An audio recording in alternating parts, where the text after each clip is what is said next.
Labdien! Esmu skolotāja Viktorija, un mēs šodien runāsim par ainavu, par plāniem un par aplikāciju. Tātad sagatavojam 5-6 krāsainas lapas. Nav obligāti tā kā man tikai zaļus un tumšāk gaišākus dažādus. Nē, jums der visi toņi. Un kas vēl? Līme, šķēres, parastais zīmulis. Kad viss ir gatavs, varam ķerties pie darba. Tad, pirmais, ko mēs darīsim, jums no tā, kas jums ir, vajag paņemt visgaišāko lapu. Ot tagad atradiet, kurā lapa ir visgaišākā. Paņemam, tas būs mūsu fons. To varam tagad atlikt. Otro lapu tagad atradiet visvēsāku. Jūs neesat nekādi sīči, jūs jau zinat, kas ir silts, kas ir vēss. Ot tagad es negribu uzreiz rādīt jums priekšā. Es vēlos, lai jūs paši tagad paskatītos uz to, kas jums ir, atlasītu visvēsāko.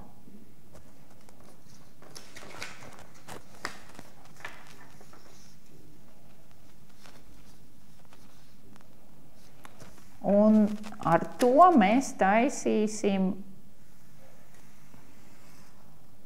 vistālāko zemi.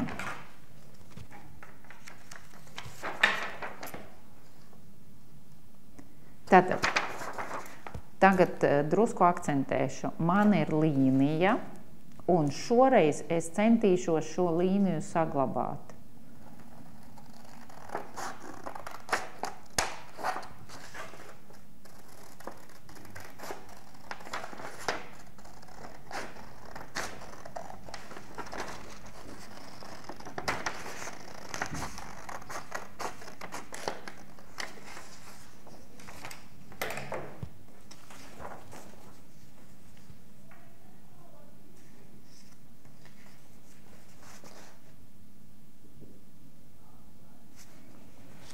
Nākamā lapa.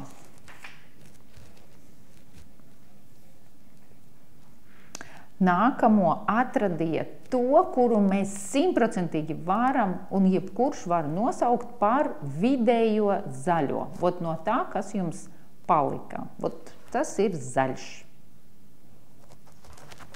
Man liekas, ka jautājumu šajā gadījumā nebūs. Šeit ir zaļš.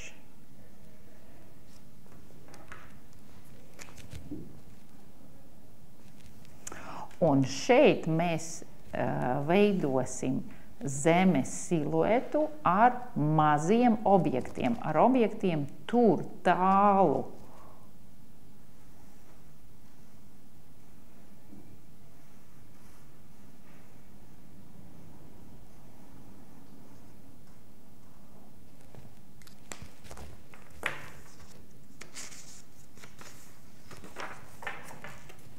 Un atkal saglabāsim konturu.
Tagad atrodiet, lūdzu, vistumšāko lapu.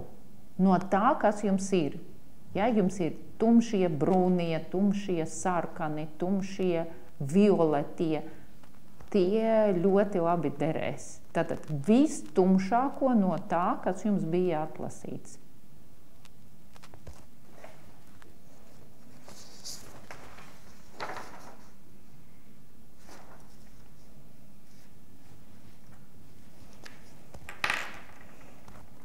Tātad taisam zemi un divus izteiktus objektus, tā, lai objekti pilnībā ieietu lapā.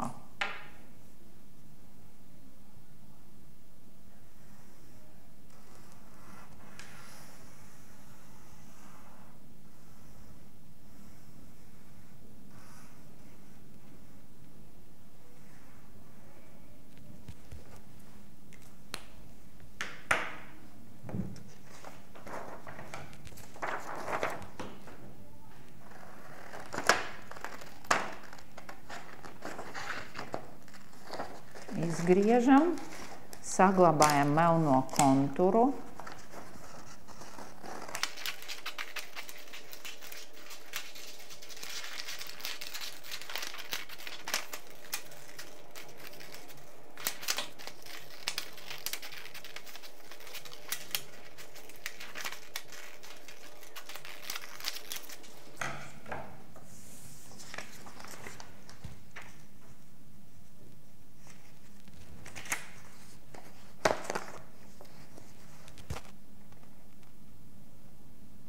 Jau tagad veidojas telpas sajūta. Tad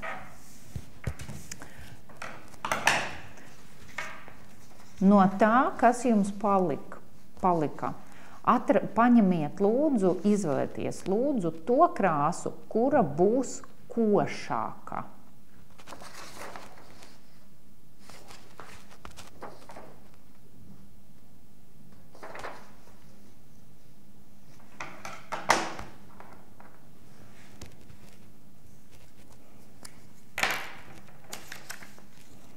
Taisam zemi un vienu lielu objektu, kurš tik tuvu, kā pilnībā neieies lapā.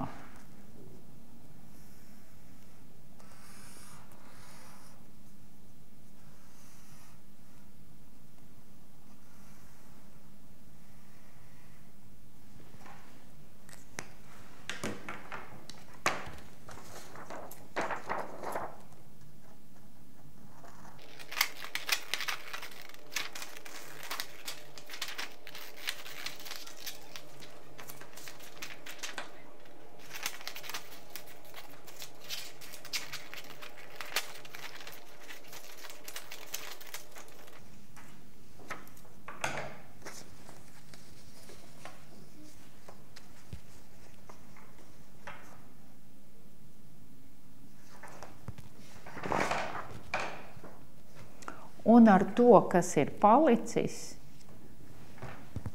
mēs uztaisīsim zemi un cilvēka siluetu.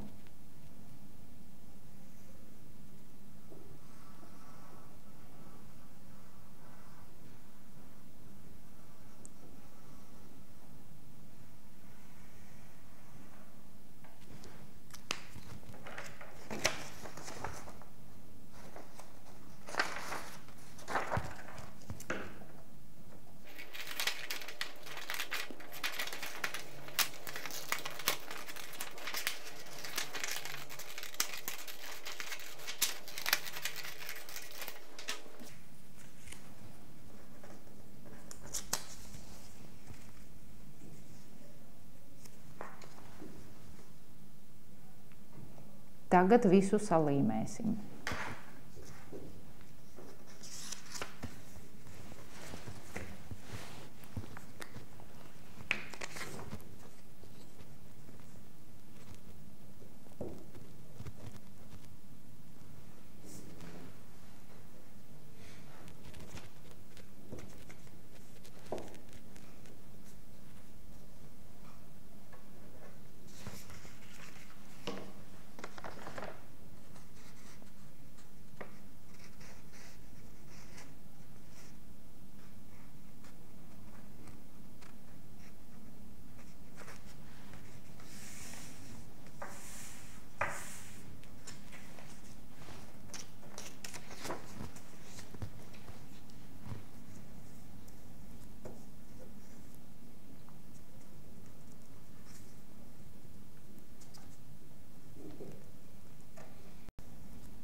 Tātad atceramies, ka limējam tādā secībā, kā mēs to griežam. Un ar līmi mēs mērēsim to lapu, kuru līmējam. Nevis fonu, pie kuras līmējam, bet lapu, kuru līmēsim. Tātad bija visgaišākais, vēsākais, izteikti zaļš, tātad vistumšākais,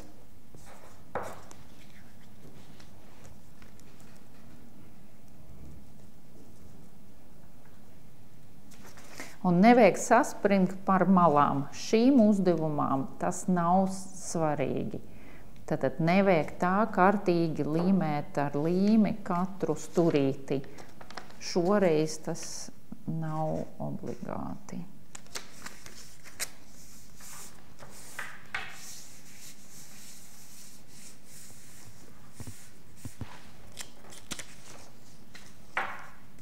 Tad viskošākais.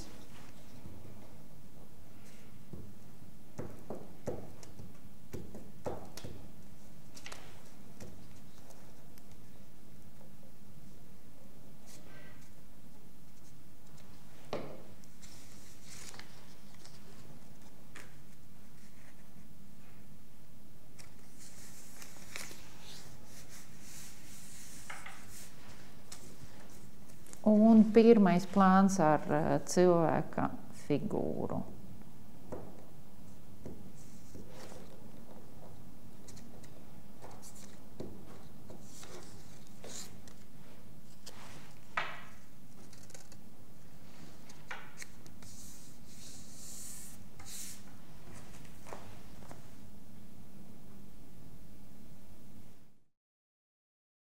Mūsu darbs ir gatavs.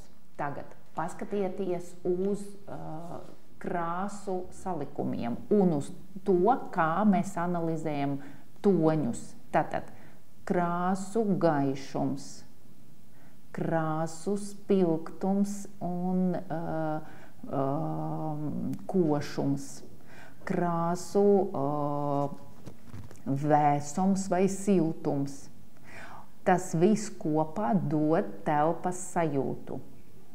Tātad ne tikai tas, ka mēs paņemam un taisam zemi zaļu, dos mums telpas sajūtu, bet cik koši, spilgti vai aktīvi vai tumši ir salikti toņi. Tātad vēlreiz, jo tālāk, jo maigāk un vēsāk, jo gaišāk un vēsāk, jo tuvāk, aktīvāk, spilgtāk, kontrastaināk, tumšāk, un tieši šie toņu salikumi dod telpas sajūtu. Paskatiet, vai jums sanāca telpas sajūta tuvu, tālāk. Ja jums ir sanācis, tad jūs ļoti labi izpildiet šo uzdevumu. Jūs esat maleči. Lai jums veicās!